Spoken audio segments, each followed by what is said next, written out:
Bonsoir. Les dessous du PAF, le titre est un peu coquin, mais rassurez-vous, il ne s'agit pas d'une émission érotique.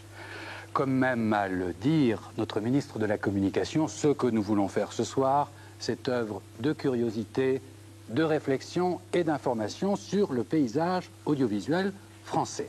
Alors, il ne s'agit pas du tout d'une émission sur les malheurs de la 5, mais bien d'un débat sur la situation de l'audiovisuel dans notre pays aujourd'hui, dont les difficultés de la 5, entre autres, sont révélatrices, et aussi d'un débat sur l'avenir. Et là, utilisons ce terme qui existe également en politique, l'éventuelle recomposition du paysage audiovisuel. Alors vous vous en doutez, pour un débat de ce type, nous avions demandé au ministre de la Communication ainsi qu'aux présidents directeurs généraux des autres chaînes d'être parmi nous ce soir, mais il s'est trouvé qu'ils n'étaient pas libres. En revanche, eh bien, nous avons autour de cette table à la fois d'éminents politiques et journalistes qui sont des spécialistes de l'audiovisuel. Et que je m'empresse de vous présenter.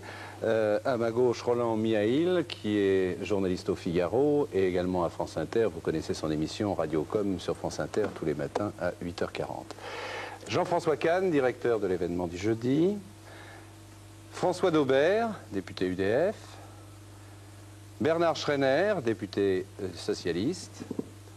Arnaud Spire, éditorialiste à l'Humanité, et Jean-Marc Sylvestre, notre ami Jean-Marc Sylvestre de la 5, que vous connaissez bien également. Alors, avant d'évoquer avec vous, messieurs, le fait de savoir s'il y a en France une chaîne de trop, avant d'évoquer le poids et les choix des politiques en ce qui concerne le paysage audiovisuel, l'actionnariat populaire au secours du petit écran, c'est une éventualité. Le commandant Cousteau en a parlé dernièrement et l'événement du jeudi en ce qui concerne la presse écrite en est un exemple. Et puis, on débattra également de l'avenir de notre émetteur. Que se passera-t-il si jamais la 5 disparaît dans une semaine? D'abord, je vous propose un peu d'histoire, l'histoire de ce paysage de l'audiovisuel, le paysage de l'audiovisuel français, avec Xavier Bodin-Hulin. A tout de suite.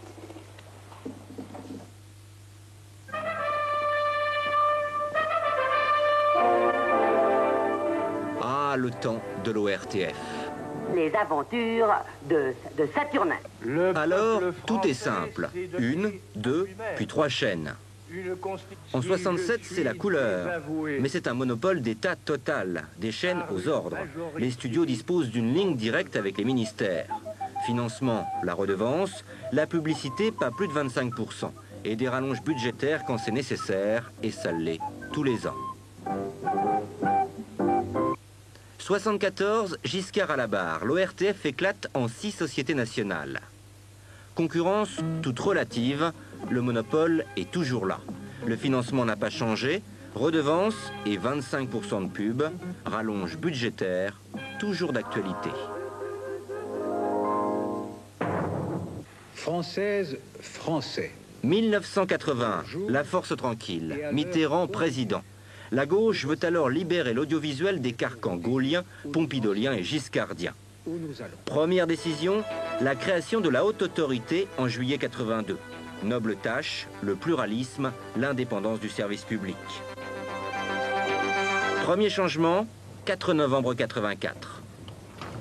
Il est 8h, 4 novembre, ouverture de l'antenne de Canal+.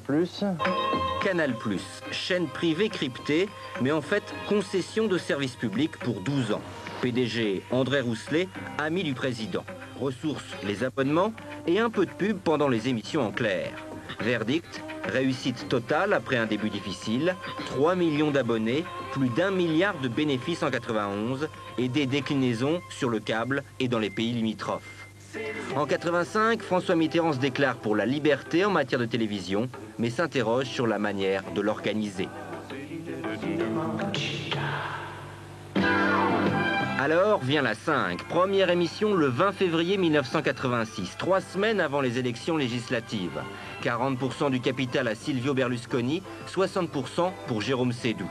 C'est le temps des paillettes italiennes, Amanda Lear, Alain Gillot-Pétré, Christian Morin, Roger Zabel.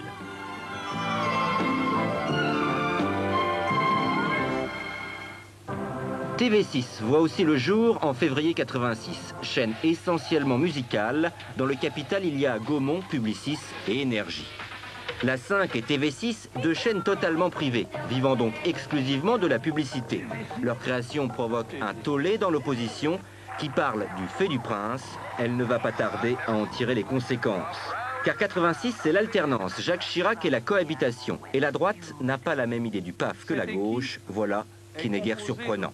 Première décision, l'illusion de l'organe de régulation. Loi Léotard, la haute autorité à la trappe. Vive la Commission nationale de la communication et des libertés, dite CNCL. Deuxième décision, faire un sort à la 5 et à TV6, février 87, sans autre forme de procès. Les deux concessions sont résiliées.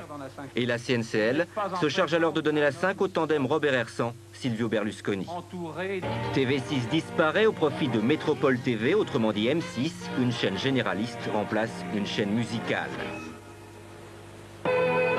Mais l'alternance ne s'arrête pas là. Le gouvernement veut privatiser une des chaînes publiques. Après moult débats, il décide, ce sera la une. Elle ira à Francis Bouygues contre un chèque de 3 milliards et des actions vendues dans le public. Depuis le 29 juin, tout cela peut vous appartenir. Depuis le 29 juin, les actions TF1 sont en vente. Il n'y en a qu'une, c'est la vôtre. Ainsi donc, en un an, en 1987, le paysage audiovisuel a été totalement bouleversé. On passe en effet de 3 chaînes publiques, plus une privée, la 5, plus une privée musicale, TV6, plus une privée cryptée, Canal+, à 2 chaînes publiques, Antenne 2 FR3, face à 4 privés, dont 3 généralistes, TF1, la 5, M6. Et depuis, la situation n'a pas changé. Certes, en septembre 87, la 5 fait de l'info. Durant Cubada Bourret, il y a désormais un journal de plus à 20 h. 88, Mitterrand réélu, et de nouveau l'illusion de l'instance de régulation. Le CSA remplace la CNCL. Viendront ensuite le développement chaotique du câble, l'envoi de la 7 sur le satellite TDF1, mais tout cela pour bien peu de téléspectateurs. Il y aura bien une petite loi pour rapprocher Antenne 2 et FR3 en imposant une présidence commune. Philippe Guillaume d'abord, Hervé Bourges aujourd'hui. On ne saurait oublier le 22 octobre 90 où la 5 change d'opérateur devant le CSA, Hachette remplace Hersan et il est des phrases qui restent. Moi, je dis que Hachette et ses associés vont sauver la 5. Voilà donc le paysage audiovisuel de 1992. Une chaîne privée TF1 triomphante et quasi hégémonique. Une chaîne privée en dépôt de bilan, la 5, mais qui émet toujours. Une chaîne privée qui monte, mais qui reste fragile, M6. Une chaîne cryptée, en pleine santé, Canal+. Et un service public inquiet qui ne cesse de réclamer plus d'argent. Un joli tableau pour un joli programme.